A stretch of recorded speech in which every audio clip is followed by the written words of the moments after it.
"We heard you bought an apartment. We're here to move in and make peace.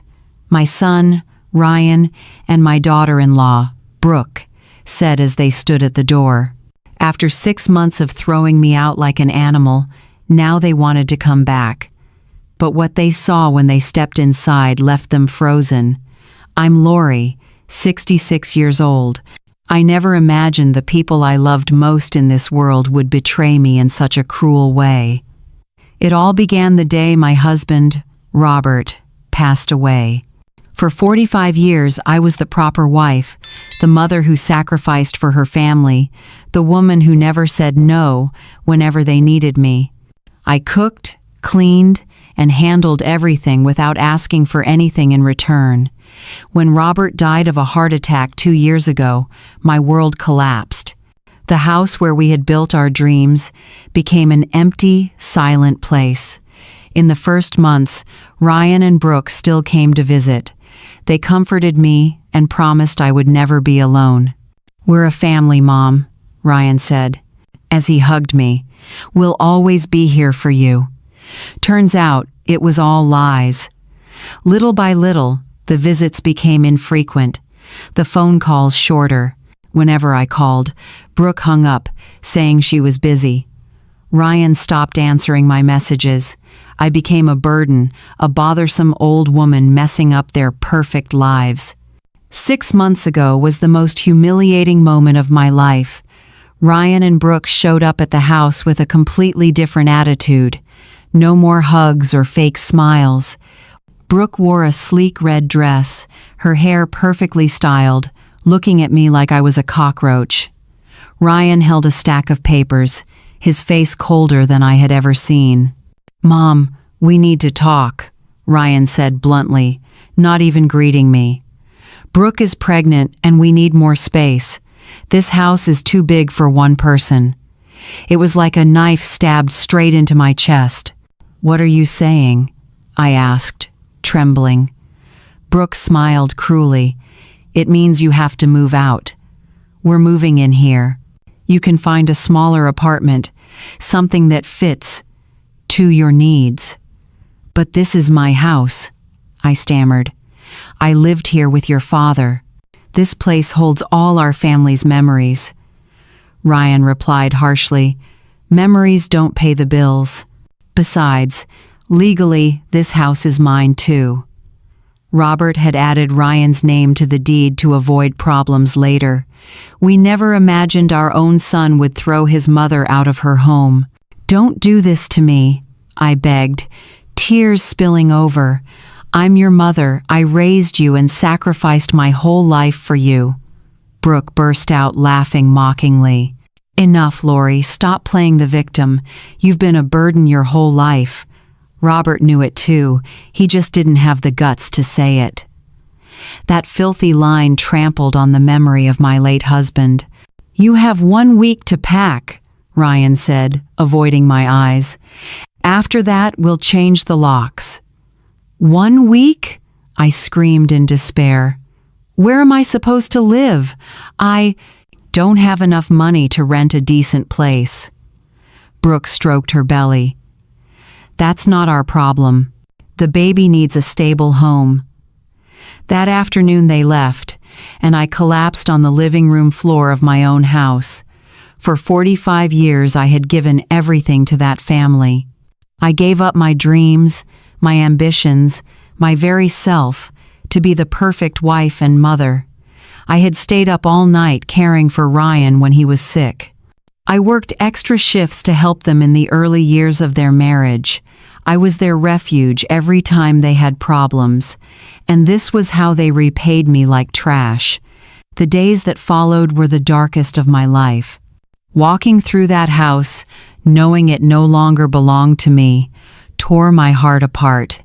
Every corner screamed memories. There was the table where Robert ate breakfast and read the paper. There, the armchair, where he held me while we watched TV. In that corner, the little desk where I paid the bills month after month. I packed my belongings with trembling hands. 45 years of marriage condensed into just 6 cardboard boxes. Yellowed photographs, the dinnerware my mother left me, a few dresses I no longer wore, cookbooks full of notes. Everything that had been me suddenly felt small, easy to discard. On the day I left, they didn't even bother to show up. I set the keys on the kitchen table with a note, "Be happy." I called a taxi and carried my boxes to the only place I could afford, a rundown motel in a poor part of Seattle. The room was tiny and damp, with stained walls and a window that looked out on a trash-strewn alley. The bed creaked every time I moved. The bathroom was shared with 5 other tenants. At night there were fights and blaring music. That was my new home, my reward after a lifetime of devotion. In the first few days, I couldn't even eat. I lay there staring at the cracked ceiling, wondering where I had gone wrong. When did Ryan become so cruel? When did I raise someone capable of abandoning his own mother? I called them many times. Ryan's number rang once, twice, 5 times, then went to voicemail. "Son, it's Mom. I just want to know how you two are doing. Call me when you can." He never called back. I texted Brooke, pleading to ask about the pregnancy. "Brooke, I know this is a hard time, but I'm the baby's grandmother. Please let me know how you're doing." Hours later came the reply, "Stop bothering us. We don't want anything to do with you." The following weeks became a routine of survival. Every morning, I walked the neighborhood looking for cleaning work or elder care. At 66, nobody wanted to hire me. "You're too old," they said with a polite smile. "Try something easier." Easier? My whole life had been easy and orderly, and look where I ended up. I bought the cheapest food, discounted stale bread, a few cans of tuna, fruit on the verge of going bad. Some days I ate only 1 meal to stretch my little money. After 2 months, I'd lost around 10 pounds, clothes hanging loose, my face gaunt, no one cared. Nights were the worst. I lay listening to the city's noise, missing the quiet of my old home, missing Robert's warmth beside me. I cried silently so the other tenants wouldn't hear. One night, the woman next door banged on the wall and yelled, "Shut up, you old crybaby. Some of us need to sleep." For the first time since leaving home, I felt humiliated to the bone. Even in that awful place, I was still a nuisance. One day, walking past the mall, I saw Brooke coming out of a baby store, carrying expensive bags. Her belly had grown. She looked radiant. She climbed into a brand new silver sedan I'd never seen before. Clearly, they were spending the money that should have gone to keeping up the house. I ran after her, calling her name. "Brooke, wait!" She turned and saw me in a stained old dress, worn-out shoes, messy hair. The look of disgust on her face hurt more than any punch. "What are you doing here?" she asked, glancing around as if afraid someone might see her with me. "I just wanted to know how you two are," I panted. "How's my grandchild?" "Your child is fine, and will stay fine as long as they stay away from you." Brooke snapped the door shut and started the engine. "Please, Brooke, just let me." The car sped off, leaving me standing on the sidewalk, muttering to myself like a madwoman. People passing by looked at me with pity or annoyance. A discarded woman begging for scraps of attention from a family that no longer claimed her. That night, sitting on the rickety bed, I made a decision. I would not beg anymore.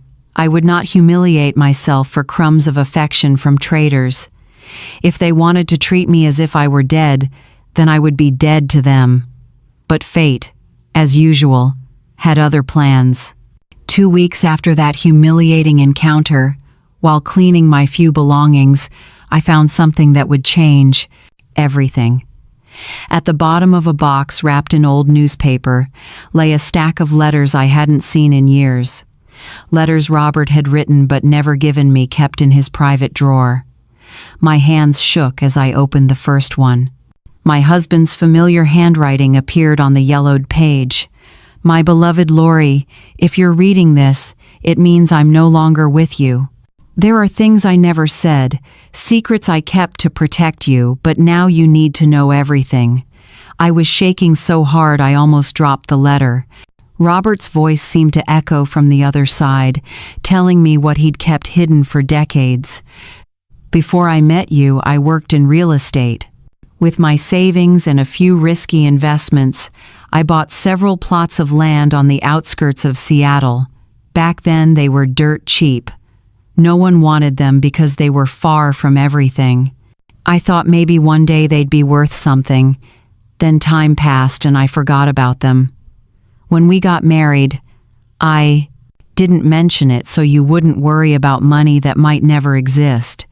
The paperwork is in a safe deposit box at First Puget Bank, number 1247. The key is behind our wedding photo taped down. Lori, if anything happens to me, those plots are probably worth a fortune now.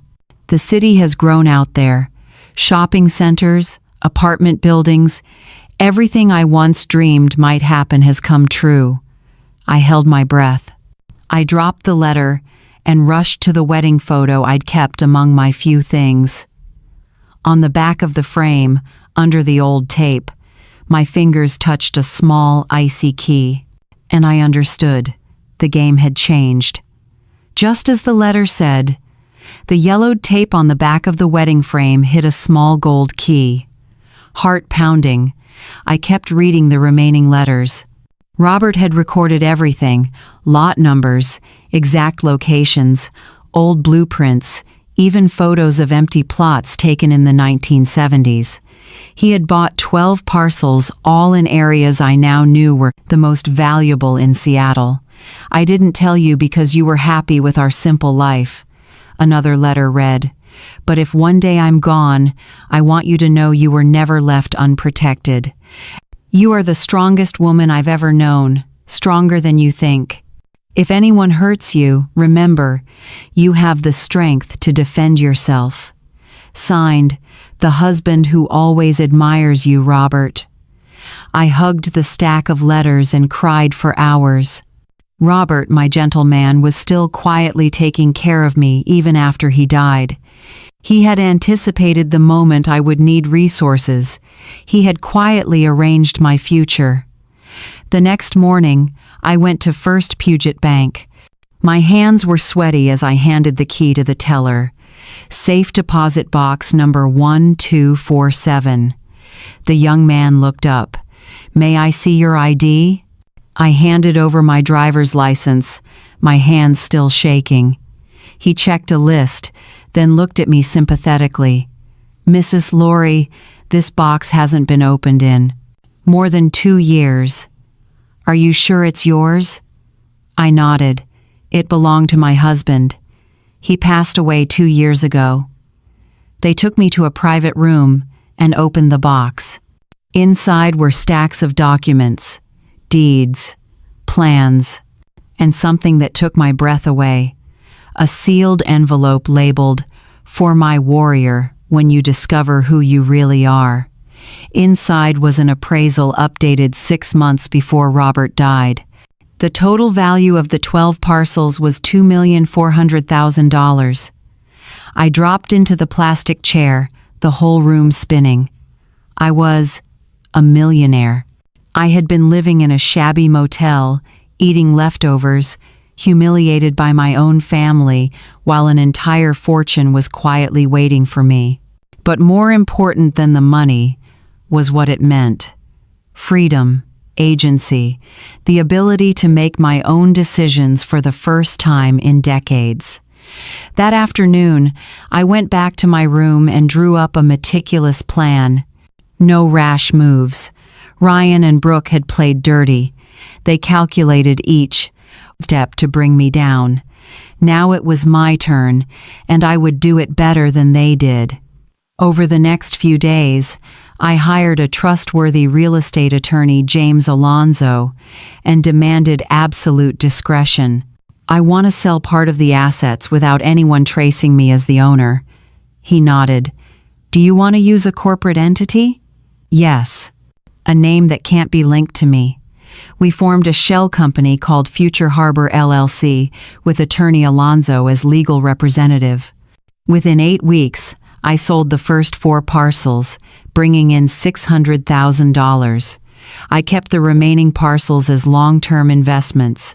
From that money, I began a silent metamorphosis, moved to a discreet, clean hotel in downtown Seattle, then into a salon modern haircut, color to cover the gray, manicure, pedicure, skincare. The woman in the mirror was no longer the losing Lori who walked out of a motel. She was a Lori with purpose. I bought a few new outfits, elegant yet low-key, good. Shoes but comfortable, minimalist accessories. I wanted to look like a successful woman, but not draw attention if I happened to run into someone on the street. The next step was to find Ryan and Brooke's weak points. On attorney Alonzo's advice, I hired a private investigator. I asked him to review their finances, workplaces, income, debts, what they were paying on the house that used to be mine. A week later, the results didn't surprise me. Ryan had taken out a mortgage on the house. He owed the bank $10,000 in late payments. His salary barely covered the monthly note, utilities, and Brooke's pregnancy expenses. They were living beyond their means, putting up a shiny facade over empty pockets. Brooke had quit her job to focus on the pregnancy, so they depended entirely on Ryan's income. According to the investigation, the two of them fought about money many times. Neighbors even heard them shouting at night. I pressed my lips together. Greed had pushed them to throw me out now. It would be the rope that tied them up. I didn't rush. I knew. Revenge served cold is always more effective. For a few months, I watched them from a distance, learning their routines, weaknesses, fears. I quietly tailed them when they went shopping, to the clinic, to friends' houses. One afternoon, sitting at a cafe across from my old house, I saw them arguing fiercely in the yard. Brooke pointed and yelled. Ryan held his head like he was helpless. Even without hearing the words, their body language said it all. They were in crisis. That night, I opened my laptop and started looking for a property to buy. Not just anything. I needed a clear symbol. After a few hours, I found a penthouse in the most luxurious building in the city, 42nd floor, 4 bedrooms, 3 bathrooms, a terrace with a panoramic view, high-end finishes for $1,800,000. I paid 60% in cash and financed the rest with a mortgage under Future Harbor LLC. Perfect. It was the complete opposite of the failed widow image they painted of me, the exact thing I needed for the next phase. The next morning, I called the broker. I want to buy the penthouse at Summit Tower. Wonderful. When would you like to tour? No need to tour. I'll put down the deposit today and close in 45 days. The line went silent for a few seconds. Sorry. Did you say cash? That's right. The money is ready now. That afternoon, I signed the contract and became the owner of the most sought-after penthouse. When the set of keys landed in my hand, I knew it was time for a new round.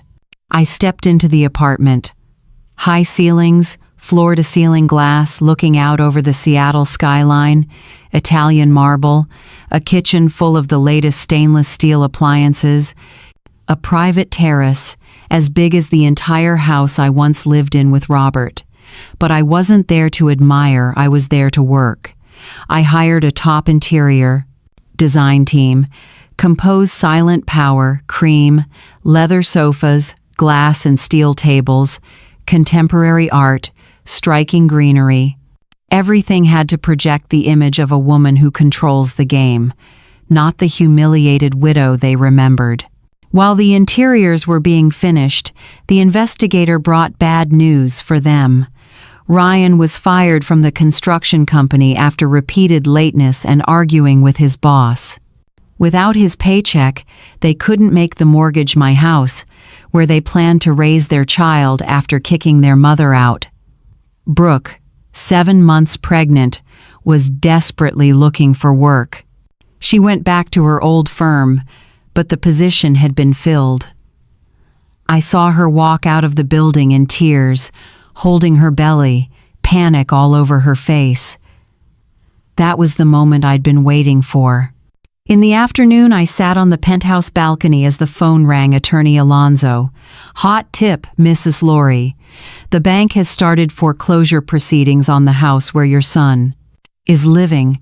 They've missed 3 payments. How much time before they lose the house? By law, about 2 months if they don't cure. Want me to dig deeper? Yes, and one more thing, buy that mortgage. I want to become their creditor. He hesitated a beat. Unusual but technically feasible. I'm certain. 2 weeks later, through Future Harbor LLC, I officially became the new creditor on the old house. From now on, Ryan and Brooke owed my Future Harbor LLC the entire remaining mortgage balance, and they were currently $10,000 past due. Of course, they had no idea. I didn't show my hand yet. I wanted them to taste the same despair I once did.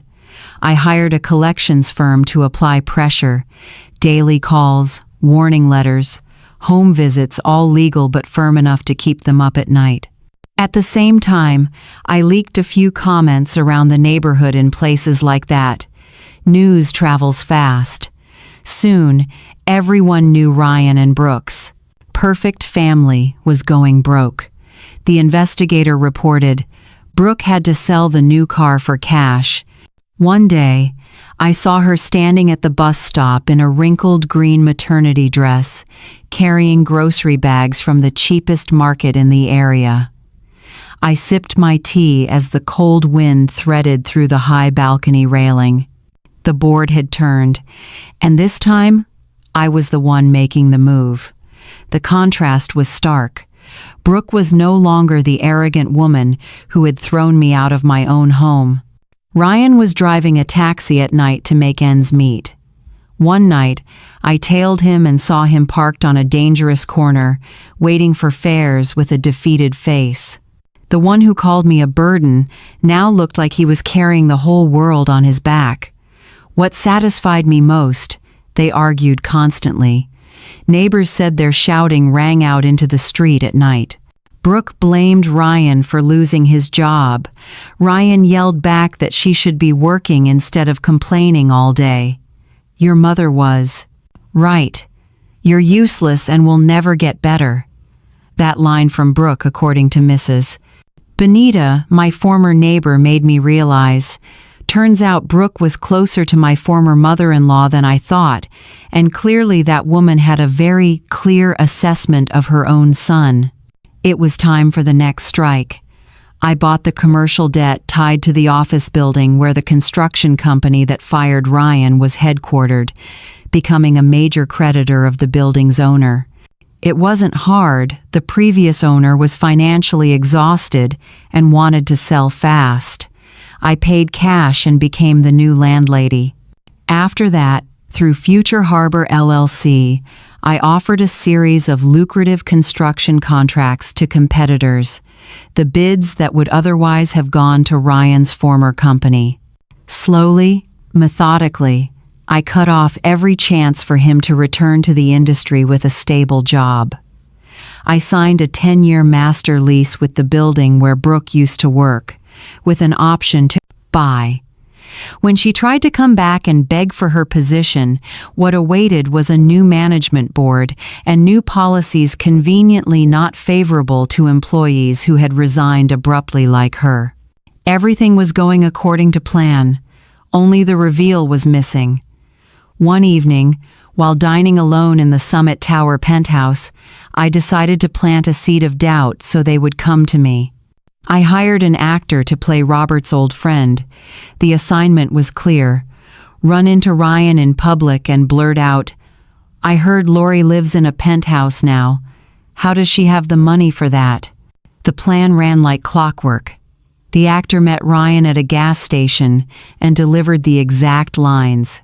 That night, Ryan came home with 1,000 questions, clearly starting to suspect he had judged his mother wrong. "No way. Mom doesn't have the money for a penthouse," he told Brooke, according to reports from my network. But the seed of doubt had sprouted. A few days later, I saw them digging for information about me, asking neighbors, calling old acquaintances, even hiring someone to track down where I lived. When they confirmed I truly lived in one of the most expensive buildings in Seattle, Brooke practically hid at home for 3 days to process the information. Ryan was lost, confused, as if the whole world had flipped upside down, and that's exactly what had happened. The woman they tossed out like trash was living a life better than they could ever dream of. The burden they threw out now held power and resources far beyond what they could gather in a lifetime. And the beautiful thing, they didn't know that the financial nightmare had been designed by the very woman they betrayed. Now it was just a matter of waiting. I knew they would come. Desperation, curiosity, and greed would lead them straight to my door. And the call came exactly as predicted. On Tuesday morning, I was having breakfast on the balcony, watching the city wake beneath my feet, when the phone rang with a number I recognized instantly: Ryan. I let it ring 4 times before picking up. I had to sound surprised, as if I hadn't been expecting this call for weeks. "Hello, Mom. It's me, Ryan." His voice sounded different, smaller, shakier, none of the swagger from the day he threw me out. "Ryan, how did you get my number?" I asked, feigning confusion. "Finding you wasn't easy. Mom, we need to talk." "Oh, now you need to talk. Funny. A few months ago you said I was a burden and wanted nothing to do with me." The line went silent, only his heavy breathing. "Mom, things are a mess. Brooke is 8 months pregnant, and I lost my job. We heard that you have a penthouse." Finally, the real reason. Not family love, not genuine remorse, just financial need dressed up as reconciliation. "A penthouse? Who told you that?" "A friend of Dad's said he saw you. When I left the old house, I had nothing." "Things change, son. The person you look down on most might be the one full of surprises. Could you tell us what happened? Brooke and I are really struggling. Maybe we could come visit you and talk it out?" The brazenness made me pause. After humiliating me, throwing me out, ignoring every call for months now, they wanted to talk because they knew I had money. "Come visit, Mom. Are you sure? The last time we met, you called me a bitter old woman." "Mom, we were so stressed then. We didn't mean it." Lies. They meant every cutting word that day. "All right," I said. "Tomorrow afternoon you two can come.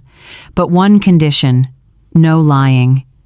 If you come here, you tell the whole truth about what you did." "Yes, Mom. I promise."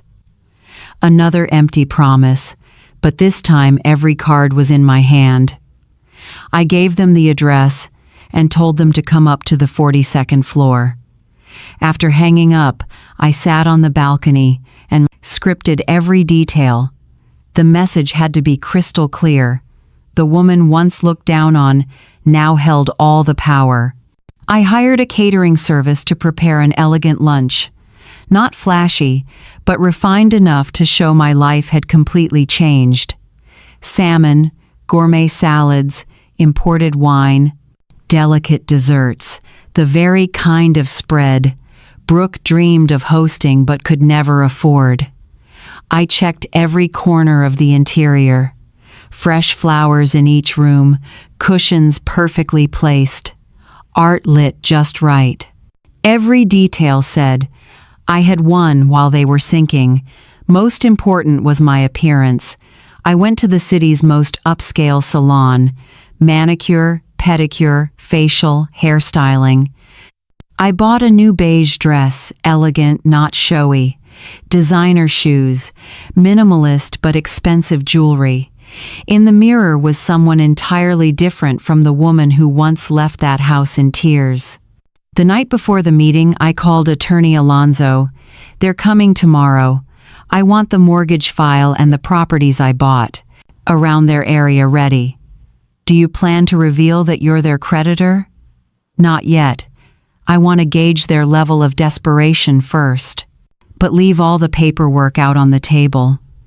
That night I didn't lose sleep from worry, but from anticipation.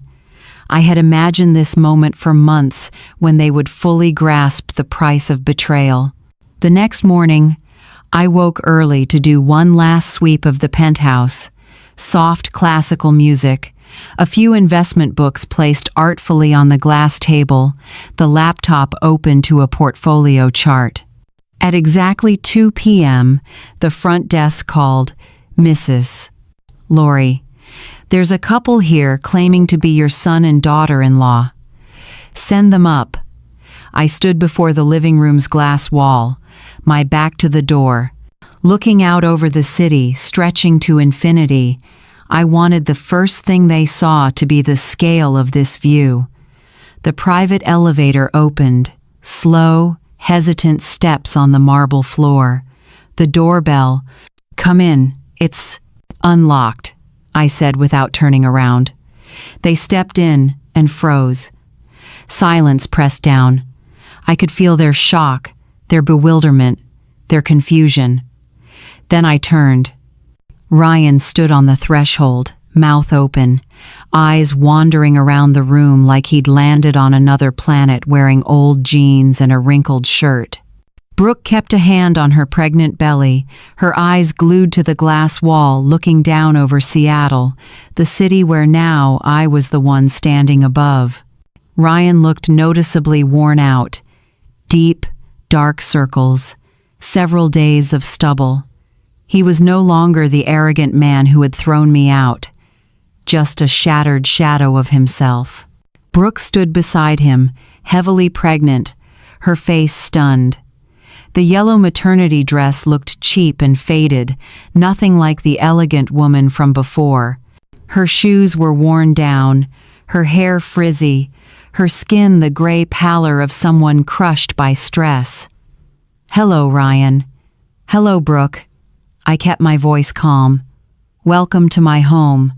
Mom, how is this possible? Ryan's voice faltered, his eyes still roaming over the art, the designer furniture, the luxurious finishes. How is it possible, all of this apartment, this life? Brooke stayed silent, but I saw tears rising. Not tears of joy at seeing me again, tears of realizing what they had lost when they treated me like trash. Sit down. I gestured lightly to the Italian leather sofa. We have a lot to discuss. They sat like robots, still dazed. The contrast was perfect. Them broken and desperate sitting in my palace, something they would never reach. Just moments earlier, Brooke had raised her voice. We heard you bought a penthouse. We're here to move in and make peace. But faced with reality, they went rigid. Can I get you something? I asked with the icy courtesy of a perfect hostess. French mineral water, a South American wine I just picked, or specialty whole bean coffee. I deliberately named expensive things so they could hear, with their own ears, my current standard of living. Water. Water is fine, Brooke whispered, wiping her tears. Ryan couldn't speak, still dazed like he'd seen a ghost. I stepped into the stainless steel kitchen and poured water into crystal glasses. Meanwhile, they whispered, "How did she get all this?" "I don't know. When she left the house, she couldn't even afford a decent hotel." "Ryan, did you know your dad had money saved?" "No.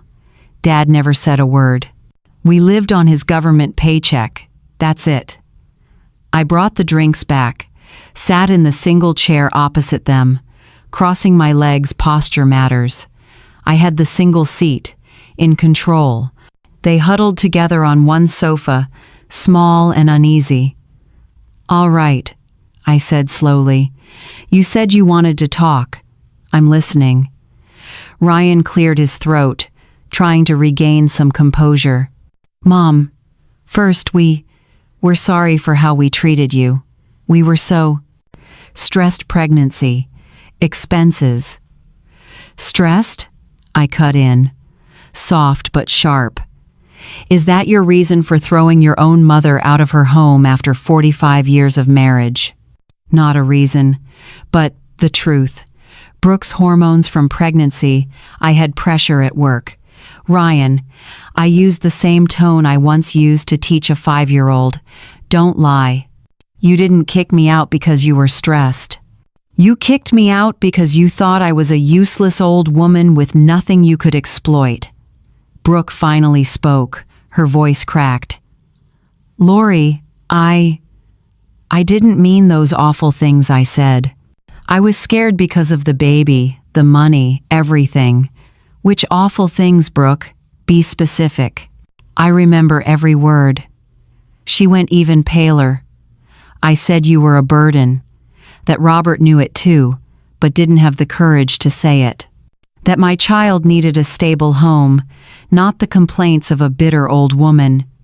"Good, at least now you're honest." I stood, walked to the glass wall, and turned my back. In the reflection, the two of them, exhausted, sat at the edge of the sofa like they were waiting to be called in a courtroom. "You know what's most interesting?" I didn't look back. "You miscalculated. You thought you knew my whole story, that you knew exactly the worth of Lori, a widow. Turns out you never knew who I am." "Mom, can you explain?" "Where did the money come from?" Ryan asked.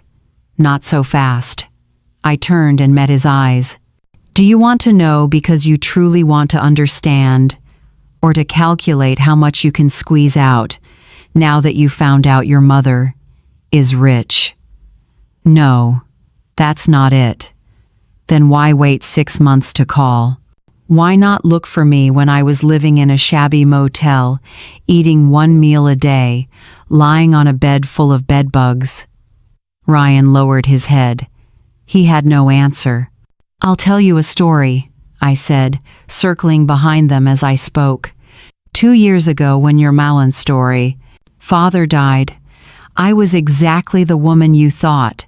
A widow with no resources, dependent on family, no options. I was vulnerable, alone, and needed love. I stopped in front of Brooke. But when you two betrayed me, threw me out like garbage, everything changed. I had to learn to be a different kind of woman without Robert, without you, without anyone. I discovered this. Robert, the husband I loved, had protected me all my life in ways I never knew. He invested, bought real estate, laid out a plan for my future without my knowing. Ryan snapped his head up. "Dad had money saved? Your father left a fortune, Ryan, a fortune that now belongs to me. And you could have shared in it if you were the kind of people who deserved an inheritance." Brooke burst into tears. "Lori, we didn't know. If we'd known Robert left money, then you would have behaved differently, shown me respect, only because I had money." "Is that what you mean, Brooke?" I don't know. I'm so confused. Let me make it clear. You treated me badly because you thought there would be no consequences. You kicked me out because you assumed I had no power to defend myself. You humiliated me because you believed I was weak. I sat down again, this time closer. But it turns out you were wrong about everything. Ryan mustered the courage to ask the question that had been burning him up. Mom, how much money do you have? I smiled without warmth. Do you really want to know? I tilted my head. I have enough to buy the building you live in. In fact, if I feel like it, I can buy the entire block. They went silent. I also have enough to send Brooke's child to any top university or to ensure they don't receive a single cent from me. I have the power to change your lives for the better or wipe them clean. Brooke held her belly as if the baby could hear it. And you know what else I have, Ryan? A network I've built over months. I know the directors of the biggest construction companies in the city. I know the heads of HR, the people who decide who gets a job and who doesn't. Ryan turned pale. Mom, what are you saying? I'm saying, the power you thought you once had over me now, I have over you. And I'm still considering what to do with it. I stood and walked toward the kitchen, while I think, why don't you tell me about your current finances? Rumors. Who told you? Ryan forced out. In this city, Ryan, when you have money and connections, information comes to you. I know you lost your job. I know Brooke sold the car. I know you're behind on the mortgage. Brooke collapsed inward. We don't know what to do. The baby is due in a month. No money. They're about to foreclose. We have nowhere to go. Sounds grim, I said evenly. You must feel very vulnerable, very desperate, very alone. I let them absorb every word, exactly the feeling I had when they threw me out. Silence thickened. Brooke sobbed, clutching her belly. Ryan held his head, finally grasping the scale of what they'd done and the price ahead. I stood by the glass wall, watching them slowly fall apart. Just as I had planned, but a small part of me was surprised by how much I was enjoying it. Please, Brooke hiccuped. Lori, please. We know we hurt you. We know we were awful. But the baby, your grandchild, did nothing wrong. There it was, the last resort, using the child as an emotional shield, predictable but effective. For a moment, I felt my heart soften. My grandchild? I asked softly. What makes you sure I want anything to do with them? After all, you're the one who said the baby needs a stable home, not the complaints of a bitter old woman. I was wrong. I panicked and said terrible things. Now I understand. The baby needs their grandmother. The baby needs to know. You're an extraordinary woman. Extraordinary? I arched a brow. Interesting. 6 months ago, I was just a useless burden. Ryan looked up. Mom, we know we don't deserve forgiveness. We were cruel and unfair to you, but we're desperate. We truly don't know what to do. I'm listening, I said, wanting to see how far he was willing to humble himself. I've been out of work for 2 months. I've applied everywhere, but no one hires me. It's like I'm blacklisted. Brooke has tried to find work, but no one wants to hire a woman 8 months pregnant. We're 3 payments behind on the mortgage. The bank sent a foreclosure notice. In 2 weeks, they'll take the house. The house that used to be mine, I added gently. Ryan swallowed. Yes, the house that used to be yours. Where we were happy. When we were still a family. When we were, I repeated. So we're not now? I don't know what we are anymore. Mom. I slid my chair closer to the glass table opposite them, close enough to see every line of despair on their faces. Let me be clear about what we are. Strangers. You made that true when you decided I had no value, but there's something more important. You need something from me, and I have the power to give it or not. That is our current family relationship. What do you want from us?" Ryan's voice was hoarse. "Wrong question. The right one is, what are you willing to trade to get my help?" They looked at each other confused. "In short, when you thought I had nothing, you treated me like trash. Now that you've discovered I have value, you come asking for help. So what exactly are you putting on the table?" "We're your family, your son and daughter-in-law," Brooke whispered. "No," I said firmly. "You lost the right to play the family card the day you threw me out.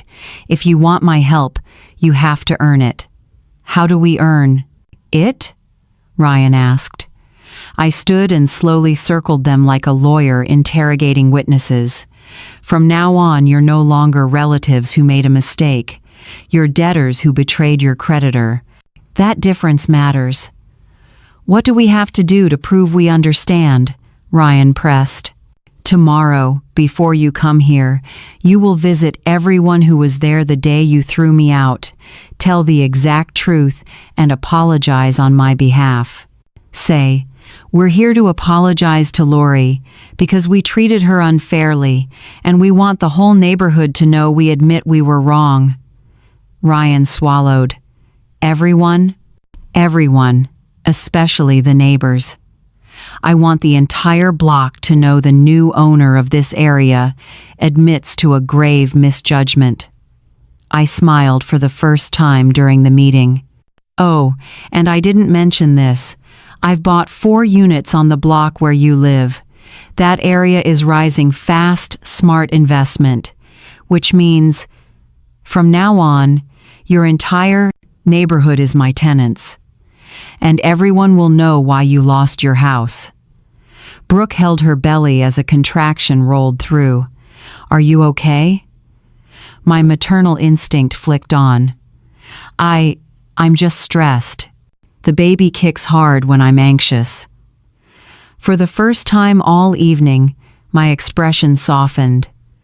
"No matter what you decide, when it's time to give birth, I'll be there if you need me. The baby is my grandchild. I won't take my anger out on someone innocent." Ryan covered his face. "Mom, how did our family end up like this?" "Because you chose money over love. Because you thought you could treat someone badly without paying a price. Is there any way to fix it? Possibly, but fixing it takes time, real effort, and real change in who you are." I sat facing them again. "You have until tomorrow night. Either accept all my conditions or face the consequences on your own. If we accept, will things go back to the way they were?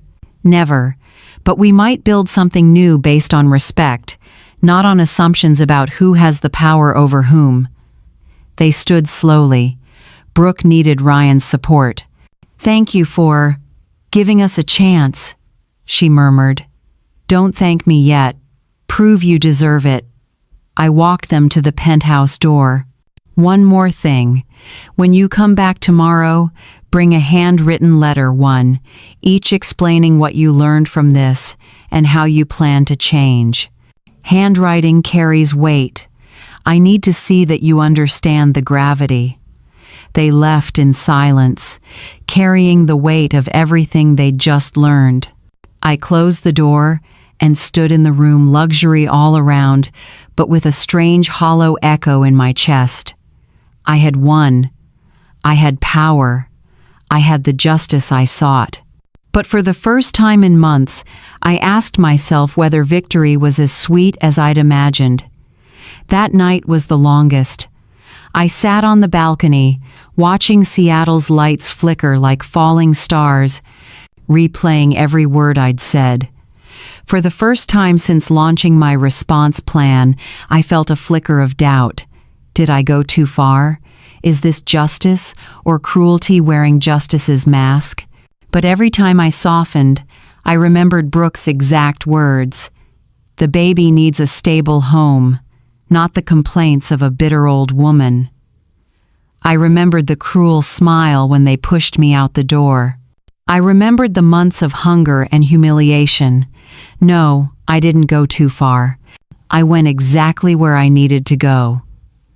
The next morning, reports from my network in that neighborhood poured in. Ryan and Brooke started knocking on doors at dawn, publicly apologizing as I demanded. Mrs. Benita, my former neighbor, called me. Lori, you wouldn't believe it. Your son and daughter-in-law came to my house, crying and apologizing on your behalf. He told me everything. How they kicked you out. How badly they treated you. How they realized that greed made them lose the best. Mother, what did I say? I said I always knew they were ungrateful. A woman like you who sacrificed her whole life deserves respect, not betrayal. I told them to learn the lesson. Similar messages came all day. At every house, Ryan and Brooke retold the story, publicly apologizing for treating me unfairly. By noon, the entire block knew the truth and knew who was right. By afternoon, I prepared for the final meeting, a gray pantsuit, elegant yet authoritative. This was not a casual family get-together, but a negotiation where I held all the power. I had ready the debt cancellation papers, an employment contract for Ryan, a list of apartments they could move into, and the terms for the new family agreement. Right on time, the bell rang. They looked different, smaller, humbler, and more genuine than I had ever seen. Good evening, I said neutrally. Did you bring everything I asked for?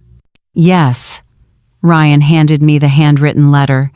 We went to apologize to every house and we wrote the letters.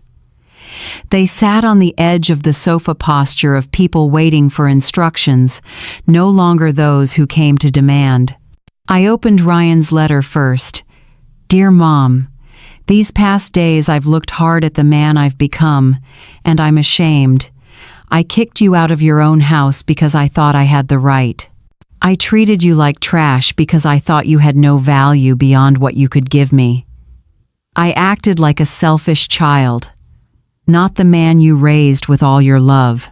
I've learned that respect isn't based on the benefits you get, but on recognizing the other person's human dignity. I promise to be a better father to my son than I was a son to you. Ryan. Short, but honest. I could feel the words came from the heart, not just from desperation. I opened Brooke's letter. Dear Lori, I have no excuse. I used words as weapons to hurt you. During the months my life fell apart, I finally understood what it means to be fragile, afraid, dependent on others' kindness, exactly what you felt when we threw you out, except you had done nothing to deserve it. I want my son to grow up knowing his grandmother only if you choose to forgive. Not because I have any right to demand it, but because I hope to be worthy of that chance. Brooke. I set both letters down and was silent for a long moment. All right, I said. You've apologized publicly, and the letters show some understanding. Are you ready to hear the final terms? I picked up the file. Point 1. Wipe out the entire $10,000 of past due mortgage. The house is debt-free. They were stunned. Are really? Real. But don't celebrate yet. There are conditions. What conditions? The house will be placed in a trust for my grandchild. You two can live there until they turn 18. After that, they decide the property's fate. Understood. Point 2. Ryan starts work this coming Monday at Meridian Construction, a respected firm in Seattle. Starting salary, $5,000 a month. That's more than double my old salary. That's the value of an employee who's on time, works decently, plus a recommendation that carries real weight. I looked Ryan straight in the eye. Point 3. During the first year, I am your silent supervisor. One single late arrival, one act of swaggering arrogance, one flash of the conceit you showed your mother and you're fired on the spot, with no chance at any major construction company in this city. Clear? Clear, Ryan swallowed. Point 4. Brooke will receive full prenatal care at a top clinic. On my dime. Brooke burst into tears this time with relief. Point 5. When my grandchild is born, I will be there if you want, and I have the right to regular visits. Not as a favor you grant, but as a right I've earned as the grandmother. Ah, yes, of course, they both said at once. I close the file, my voice steel steady. And remember this well, if you reject the terms or try to haggle manipulate, I'll trigger foreclosure immediately.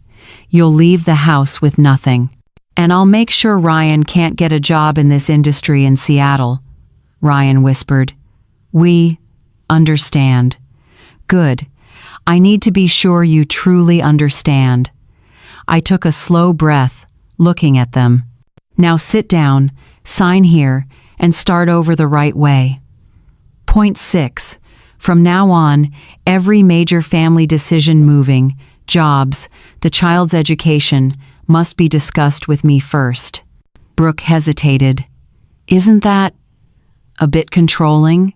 From the day you proved you didn't know how to put everyone's well-being first, you lost absolute autonomy in this family. Ryan nodded. You're right, Mom. Point 7, and the final point. Once a month for the next 5 years, you two will come to have dinner with me, not to pretend we're a normal family, but to keep communication open, and for me to confirm you're keeping your end of the deal. I stepped to the glass wall one last time. These terms are non-negotiable. Either accept them all or reject them all. No halfway. We accept, they said together. Sure? Once you sign, there's no going back. Absolutely, Ryan confirmed. We spent nearly an hour signing papers, reviewing details, fixing timelines. When it was done, for the first time in months, the three of us sat in the same room without open hostility. Brooke slipped the documents into her bag, then hesitated. May I ask something? I'm listening. Will there ever be a day when you truly forgive us? Or will we always just be an obligation in your life? The question made me pause. For months I'd planned every step up to today, but I'd never truly thought about the after. Honestly, Brooke, I don't know yet. Forgiveness can't be put on a schedule. It grows over time, if actions prove it's deserved. If we truly work to change, maybe, over time, we can build something new. Not the old relationship because it died the day you threw me out, but something else, more honest, better. For the first time, I smiled with genuine warmth. Maybe. Ask me again in 5 years. That night, when they left, I stood alone in the penthouse, still the marble walls and the Seattle sky beyond, but inside was a feeling I hadn't known in a long time. Peace. I didn't get back the old family, that family is gone forever, but I had something more precious: respect, candor, and the possibility of a future built on solid ground instead of fragile illusions. A few months later, when my grandchild was born, I was there, and when the baby was placed in my arms for the first time, I understood. It was all worth it, not for revenge, but for the chance to begin again. When the door closed, Lori didn't choose payback for the sake of it. She chose boundaries, then chose compassion. Today's story reminds us, family isn't measured by blood or promises, but by respect, honesty, and responsibility. Forgiveness doesn't erase wrongs overnight. It's a long road where each of us must shoulder our part of the change. Justice helps us stand. Compassion helps us move forward, and only together do wounds get the chance to heal. What do you think? If you were Lori, what conditions would you set to protect your heart while still leaving the door open for a new beginning? How should boundaries and love be balanced in a family that's been hurt? Share your perspective in the comments. Your story might help someone find their way home. If these stories resonate with you, stay with the channel so we can keep listening, learning, and growing together through each next chapter. See you in the next episode.